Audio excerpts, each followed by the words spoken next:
आयुष्यभर क्रिकेटची सेवा करणारा कपिल कुलदेवला आम्ही जवळून पाहिलंय. लेदर क्रिकेट असू द्या अथवा टेनिस क्रिकेट, पहिल्यापासून बहारदार खेळ, उबदार खेळ राहिलाय तो कपिल कोहलीचा. आणि आज ते आनंदाचे क्षण बऱ्याच तपानंतर मात्र कपिल कोहलीला मिळतात. कपिल, काय सांगशील या संपूर्ण प्रवासाविषयी? ऍक्च्युली या क्षणासाठी मला 15-16 वर्ष लागले, वाट बघत होतो. आज पूर्ण झाला माझा स्वप्न.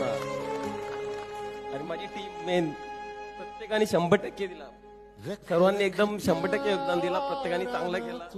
लेजंड दिनेश उलवेकर खूप छान गोलंदाजी केली. म्हणजे प्रत्येकाने 100% दिला. आणि मेन ऍक्च्युली मी जॉबला आहे तर specially Rohan Kohli lunch time मध्ये येतो. माझा लंच टाइम 1 ते 2 आहे. 1 ते 2 मध्ये मला तो प्रॅक्टिस देतो नेहमी. तो आणि आमच्या ग्राउंड वरती विकेट बनवणारा पोरगा आहे तो आणि रोहन म्हणजे लंच टाइम मध्ये दोघे मला प्रॅक्टिस देतात डेली. पुन्हा खूप मोठा आहे. झालो बरबाद जरी बसला हा